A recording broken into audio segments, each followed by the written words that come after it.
नमस्ते बच्चों, 10th class की विज्ञान विषय में आप सभी का स्वागत है। पिछले वीडियो में हम धातु अधातुओं के भौतिक गुणधर्मों के बारे में बात कर चुके थे। इसके अलावा हमने जो नेक्स्ट वीडियो अपना इसमें का बना हुआ था उसमें हमने धातुओं के रासायनिक गुणधर्मों के बारे में भी चर्चा करी। आज हम बात करने वाले हैं अधातुओं के रासायनिक गुणधर्म, chemical properties of non metals. यानी जिस प्रकार से हमने यहाँ पर बात करी थी कि अधातुओं के रासायनिक गुणधर्म होते हैं, उसी प्रकार से यानी धातुओं के रासायनिक गुणधर्मों के बारे में बात करी थी। ठीक उसी प्रकार से आज हम अधातुओं के रासायनिक गुणधर्मों के बारे में चर्चा करने वाले हैं। यानी कुछ अधातु ऐसी भी हैं जो रासायनिक अभिक्रिया करके कुछ यौगिकों का यहाँ पर निर्माण करते हैं। तो इसी के हम यहाँ पर बात करने वाले हैं। तो अधातुओं के रासायनिक गुणधर्म, तो अधातुओं के रासायनिक गुणधर्म क्या क्या होते हैं, किन किन से अभिक्रिया करते हैं आदि। तो अधातुओं के अलग अलग रासायनिक गुणों को दर्शाती हैं। यानी जो अधातु होते हैं ये अलग अलग गुणों को दर्शाते हैं। जैसे अधातु के यहाँ पर रासायनिक गुण किस प्रकार से प्रदर्शित करते हैं, इसके बारे में हम यहाँ पर चर्चा करते हैं। तो यहाँ पर ऑक्सीजन के साथ अधातुओं की अभिक्रिया, तो ऑक्सीजन के साथ इस प्रकार धातु थी तो अधातु ऑक्सीजन से अभिक्रिया करके अम्लीय या उदासीन ऑक्साइड बनाती हैं। तो यहाँ पर हम बात करेंगे उदासीन ऑक्साइड का निर्माण करते हैं। जैसे कार्बन है, आपस में अभिक्रिया करके कार्बन डाइऑक्साइड, सल्फर है, सल्फर डाइऑक्साइड बनाती हैं।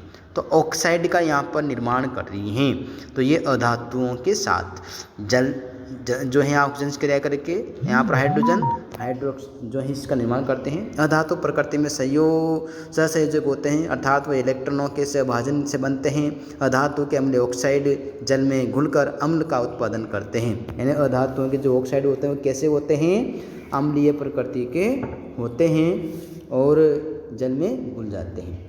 कार्बन ऑक्सीजन के साथ अभिक्रिया करके यहाँ पर कार्बन डाइऑक्साइड उत्पादित करते हैं। जो ये एक अम्लीय ऑक्साइड हैं, ये कार्बनिक अम्ल बनाने के लिए जल में घुल जाता है। तो CO plus O2 CO2 CO2 plus H2O H2 CO3, यानी यहाँ पर अम्लीय ऑक्साइड बनाते हैं।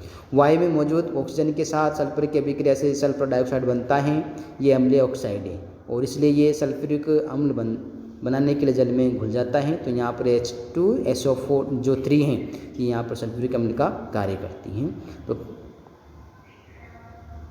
तो यहाँ उसी प्रकार जब ऑक्सीजन की अपर्याप्त आपूर्ति के साथ कार्बन की अभिक्रिया होती है तो ये कार्बन मोनोऑक्साइड नामक एक उदासीन ऑक्साइड बनाते हैं। तो यहाँ पर आप देख रहे हैं दो कार्बन CO2 इस प्रकार से मिलकर बनाते हैं।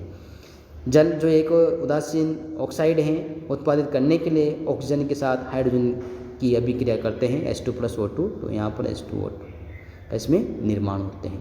जल के साथ अधातुओं की अभिक्रिया, तो वायु के साथ उसी प्रकार से जल के साथ अधातु हाइड्रोजन गैस को विकसित करने के लिए जल के साथ अभिक्रिया नहीं करती हैं। तो जल के साथ अधातु क्या नहीं करती हैं, अभिक्रिया नहीं करती। जल यहाँ भाप है उसके साथ अभिक्रिया नहीं।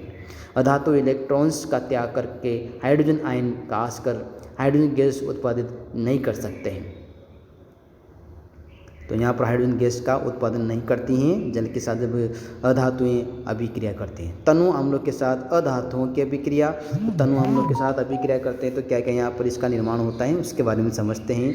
तनु अम्ल की बात करेंगे HCl हैं, H2SO4 हैं, HNO3 हैं, नाइट्रिक अम्ल, ये सभी प्रकार से तनु अम्ल को यहाँ पर बात करें। तो कार्बन सल्फर से ऑक्सीजन, कार्बन सल्फर और फास्फोरस अधातु तनु हाइड्रोक्लोरिक अम्ल यहाँ सल्फ्यूरिक अम्ल के साथ अभिक्रिया नहीं करती हैं। तो यहाँ पर हम बात करेंगे तो अभिक्रिया क्यों नहीं करती हैं।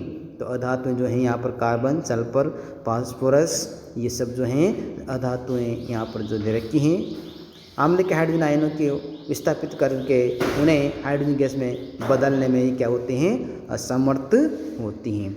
इसलिए ये इनसे अभिक्रिया नहीं करती, जिससे यहाँ पर तनु अम्लों के एक अधातु स्वयं एक इलेक्ट्रॉन स्वीकारता है और इसलिए ये अम्ल से मौजूद हाइड्रोजन आयन को इलेक्ट्रॉन्स नहीं दे सकता, जिससे उनका ह्रास होकर हाइड्रोजन गैस उत्पादित होना संभव नहीं हो सकता है। तो हाइड्रोजन गैस उत्पादित होना यहाँ पर क्या नहीं होता है, प्रकार से संभव नहीं होता है।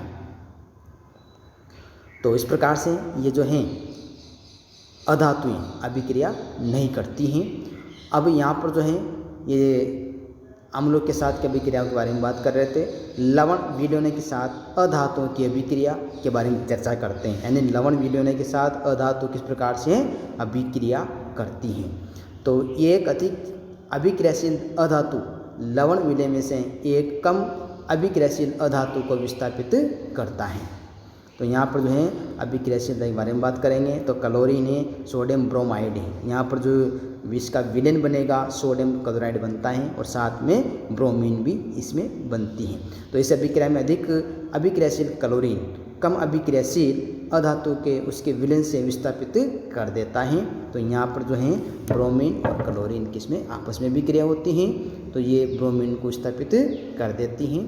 तो क्लोरीन के साथ अधातुओं की अभिक्रिया, यानी अधातु के साथ अभिक्रिया किस प्रकार से, तो अधातु क्लोरीन गैस के साथ सहसंयोजक क्लोराइड बनाने के लिए अभिक्रिया करते हैं। ये सहसंयोजक क्लोराइड विद्युत के क्या होते हैं, कुचालक होते हैं। तो विद्युत के क्या होते हैं, ये कुचालक होते हैं, इसलिए अभिक्रिया नहीं करते हैं। अधातु क्लोराइड आमतौर पर द्रव या गैस होते हैं। तो हाइड्रोजन क्लोरीन अभिक्रिया करके तो यहाँ पर 2HCl हाइड्रोक्लोरिक अम्ल का निर्माण करते हैं। आगे हम इसके जो हैं हाइड्रोजन के साथ अधातुओं की अभिक्रिया, तो हाइड्रोजन की अधातु के साथ अभिक्रिया करने के दौरान अधातु सहसंयोजक हाइड्राइड बनाने के लिए हाइड्रोजन के साथ अभिक्रिया करते हैं और अभिक्रिया करके ये एक प्रकार से जो हैं आगे यहाँ पर हम देखते हैं सल्फर हाइड्रोजन के साथ अभिक्रिया करता है, जिससे सहसंयोजक हाइड्राइड बनता है, इसे हाइड्रोजन सल्फाइड कहलाता है। हाइड्रोजन सल्फर से अभिक्रिया करके हाइड्रोजन सल्फाइड का निर्माण करता है। आगे हम इसके बारे में देखते हैं। तो नाइट्रोजन जो एक अधातु है आयरन की उत्प्रेरक के रूप में उपस्थित हाइड्रोजन के साथ अभिक्रिया करके अमोनिया नामक एक सहसंयोजक हाइड्राइड बनाता है। तो नाइट्रोजन हाइड्रोजन से अभिक्रिया करके यहाँ पर जो आयरन उत्प्रेरक की तरह कार्य करता है। तो इस प्रकार से हमने जो है ये अमोनिया का यहाँ पर जो है निर्माण करता है। तो अधातु की हमने यहाँ पर बात करी थी, इसके रासायनिक गुणधर्म के बारे में बात करी थी। आगे हम इसके कुछ बिंदुओं के बारे में चर्चा करेंगे। धन्यवाद सभी को।